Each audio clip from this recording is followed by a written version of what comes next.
హైదరాబాద్ పటాన్ చెరువు క్యాంపస్ లో రెజోనెన్స్ గురుకుల స్కూల్ రిజర్వ్ దర్పణ్ పేరుతో వార్షిక వేడుకలను ఘనంగా నిర్వహించింది. ఈ వేడుకలకు ముఖ్య అతిథులుగా సంగారెడ్డి డీఈఓ వెంకటేశ్వర్లు, పటాన్ చెరువు ఎంఈఓ నాగేశ్వర్ నాయక్, ప్రత్యేక అతిథులుగా ప్రఖ్యాత రచయితుడు, దర్శకుడు, నటుడు తనికెళ్ల భరణి, సర్కిల్ ఇన్స్పెక్టర్ స్వామిగౌడ్ హాజరయ్యారు. ఈ సందర్భంగా రెజోనెన్స్ ఎడ్యుకేషనల్ ఇన్స్టిట్యూట్స్ తెలంగాణ రాష్ట్రాల మేనేజింగ్ డైరెక్టర్ పూర్ణచంద్రరావు మాట్లాడుతూ, ఈ వేడుక విజయాలను గుర్తించడమే కాకుండా ఉత్సాహంతో జరుపుకునే ఒక ప్రయాణమన్నారు. అంకిత భావం కలిగిన ఉపాధ్యాయులు కీలక పాత్ర పోషిస్తున్నారని చెప్పారు.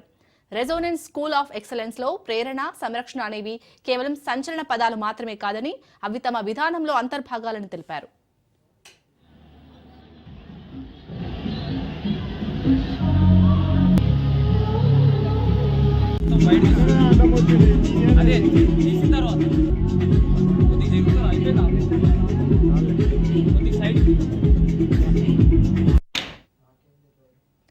రిజర్వ్ దర్పణ్ లో విద్యార్థులు ప్రదర్శించిన వివిధ సాంస్కృతిక కార్యక్రమాలు ఎంతగానో అలరించాయి. ప్రతిభ కనబరిచిన వారికి అవార్డులతో సత్కరించారు.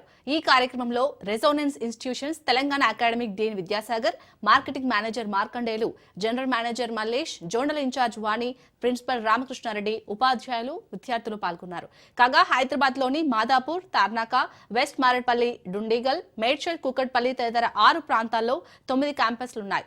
డే స్కాలర్, హాస్టల్ సౌకర్యాలు కూడా ఉన్నాయి.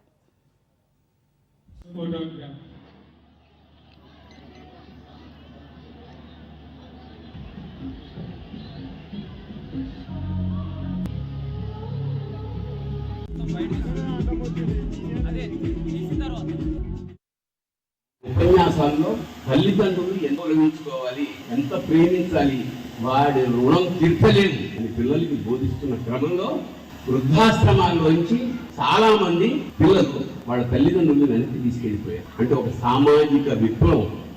ఈ క్రమంలో ఆయన్ని వృద్ధాశ్రమం వాళ్ళు గెస్ట్ గా పిలిచారు. ఈయన అక్కడికి వెళ్ళారు.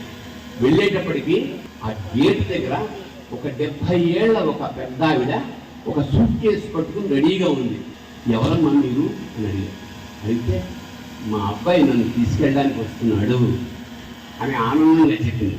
దానికి పులకించిపోయేది నా కోటేశ్వరరావు గారు. ఓహో, నా ఉపన్యాసాలు, నా ప్రవచనాల ద్వారా సమాజంలో ఇంత మార్పు వస్తుందన్నమాట, ఓహో అని చెప్పి చాలా ఆనందపడి లోపలికి వెళ్ళిపోయాడు.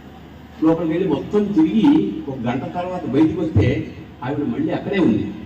అప్పుడు నిర్వాహకులు అడిగారట ఆయన, ఏమిటంటే ఆవిడ వాళ్ళ అబ్బాయి వస్తాడు తీసుకెళ్ళి. లేదు సార్, 6 నెలల క్రితం అమెరికా నుంచి వాళ్ళ అబ్బాయి వచ్చాడు, వచ్చి అమ్మా దా నేను తీసుకెళ్తా అని సూట్ కేసు సర్దించి తీసుకొచ్చి ఎక్కడ గుడి దగ్గర వదిలేసి ఇప్పుడే వస్తానని వెళ్ళిపోయాడు. ఇంతవరకు రాలేదు. స్కూల్ యొక్క యాన్యువల్ డే జరగడం అనేది చాలా హ్యాపీగా ఉంది. సో దీనికి మేము మా స్టూడెంట్స్తో పాటు పేరెంట్స్ని కూడా ఇన్వైట్ చేయడం జరుగుతుంది. ఎవ్రీ ఇయర్ కూడా మనం ఫిబ్రవరి మంత్లో ఈ రిజర్వ్ దర్పణ్ అనే పేరుతో రెజోనెన్స్ యాన్యువల్ డే చేయడం జరుగుతుంది. దీనిలో భాగంగా మనం స్టూడెంట్స్కి ఈ సంవత్సరం మొత్తం మీద జరిగినటువంటి వేరియస్ అకాడమిక్ అచీవ్మెంట్స్ కానివ్వండి, స్పోర్ట్స్లో అచీవ్మెంట్స్ కానివ్వండి, co curricular and extra curricular యాక్టివిటీస్లో జరిగినటువంటి టోటల్ అచీవ్మెంట్స్ ఏవైతే ఉన్నాయో ఈ స్టేజ్ మీద వాళ్ళని రికగ్నైజ్ చేయడం, దాంతోపాటు దానిలో భాగంగా ఇక్కడ ఈ లాస్ట్ 1 మంత్ నుంచి కూడా స్టూడెంట్స్ అందరూ కూడా చక్కగా ప్రిపేర్ అయ్యి క్లాసుల వారీగా వాళ్ళు 100% ప్రిపేర్ అవ్వడం, దాని కల్చరల్ యాక్టివిటీస్ అన్నీ జరగడం కూడా ఈరోజు మాకు చాలా హ్యాపీగా ఉంది. పిల్లలకు ప్రేరణగా నిలవాలి అని, అదేవిధంగా పేరెంట్స్కి, మాకు, పిల్లలకి అందరికీ దిశానిర్దేశం చేయాలనే ఉద్దేశంతో మంచి వక్త ప్లస్ రైటర్ అయినటువంటి తనికెళ్ల భరణి గారిని కూడా ఈరోజు గెస్ట్గా పిలవడం, ఎంబీఓ గారిని గెస్ట్గా పిలవడం జరిగింది. వాళ్ళు కూడా వచ్చి మా పిల్లలతో అందరితో మాట్లాడడం అనేది చాలా హ్యాపీగా ఉంది. సో ఇది 2వ సంవత్సరం మనం మా రెజోనెన్స్ గురుకుల్ క్యాంపస్లో యాన్యువల్ డే చేయడం అనేది. సో ఈ ప్రోగ్రామ్కి ఇచ్చేసినటువంటి తల్లిదండ్రులకి అండ్ స్టూడెంట్స్కి అందరికీ కూడా మా ధన్యవాదాలు.